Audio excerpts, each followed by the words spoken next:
യുവാവിനെ തട്ടിക്കൊണ്ടുപോയി മർദ്ദിച്ചതായി പരാതി. ബാംഗ്ലൂരിൽ നിന്നും കോഴിക്കോട്ടേക്കാണ് യുവാവിനെ തട്ടിക്കൊണ്ടുവന്നത്. ഇയാളുടെ നഗ്ന ഫോട്ടോ അമ്മയ്ക്ക് അയച്ചു നൽകി 8 ലക്ഷം നൽകിയാൽ മോചിപ്പിക്കുമെന്ന് ഭീഷണിപ്പെടുത്തിയെന്നും പരാതി. ചേതൻ സാജൻ ഒരിക്കൽ കൂടി വിവരങ്ങളുമായി ചേരുന്നുണ്ട്. ചേതൻ, എന്താണ് ഈ പരാതിയുമായി ബന്ധപ്പെട്ട പോലീസ് നൽകുന്ന വിവരങ്ങൾ?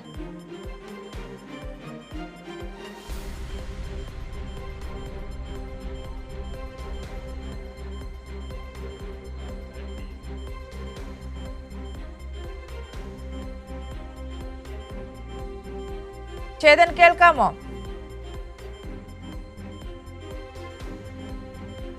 ചേതൻ, ഈ നഗ്ന ഫോട്ടോ അമ്മയ്ക്ക് അയച്ചു നൽകി 8 ലക്ഷം രൂപ നൽകിയാൽ മോചിപ്പിക്കുമെന്ന് പറഞ്ഞ് ഭീഷണിപ്പെടുത്തിയെന്നാണ് ഈ പരാതിയിൽ പറയുന്നത്. ഒപ്പം 2 ആഴ്ചയോളമാണ് യുവാവിനെ ബന്ദിയാക്കിയതെന്നും മനസ്സിലാക്കുന്നത്. എന്താണ് വിശദാംശങ്ങൾ?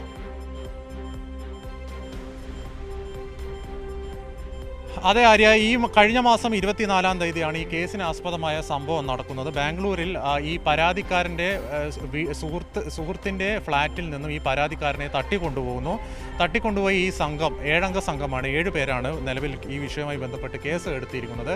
ഈ 7 അംഗ സംഘം ഇയാളെ കോഴിക്കോട് എത്തിക്കുന്നു. കോഴിക്കോട് ചാലിയപ്പുറത്ത് എന്ന പ്രദേശത്താണ് എത്തിക്കുന്നത്. ഇവിടെ ബന്ദിയാക്കി വെക്കുകയും ഉടനെ തന്നെ ഈ സംഘം ചെയ്തത് ഈ തട്ടിക്കൊണ്ടുപോയ ആളുടെ അമ്മയുടെ മൊബൈൽ ഫോണിലേക്ക് ഈ പരാതിക്കാരൻ്റെ മൊബൈൽ ഫോണിൽ നിന്ന് വാട്സാപ്പിലേക്ക് ഇയാളുടെ നഗ്ന ഫോട്ടോ ഈ അമ്മയ്ക്ക് അയച്ചു കൊടുക്കുന്നു. കൂടാതെ 8 ലക്ഷം രൂപ ആവശ്യപ്പെടുകയും ചെയ്യുന്നുണ്ട്.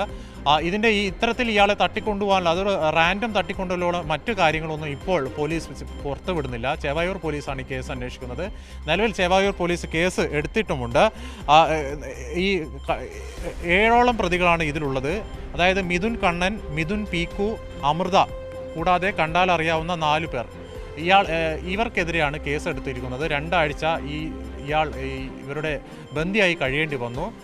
ഇതിന് ശേഷം ഇയാൾ ഇവിടെ നിന്ന് മോചിതനാവുന്നു. അതായത് ഇയാളെ ബന്ദിയാക്കിയ വീട്ടിൽ നിന്ന് ഇയാൾ പിന്നീട് ഇറങ്ങി ഓടുകയായിരുന്നു. അങ്ങനെയാണ് ഈ പോലീസിലേക്ക് ഈ പരാതി എത്തുന്നത്. കഴിഞ്ഞ ദിവസമാണ് ചേവായൂർ പോലീസ് കേസ് എടുത്തിരിക്കുന്നത്. കേസ് അന്വേഷണം പുരോഗമിച്ചുകൊണ്ടിരിക്കുകയാണ്. വരും മണിക്കൂറുകൾ കൂടുതൽ വിശദാംശങ്ങൾ ലഭ്യമാവും.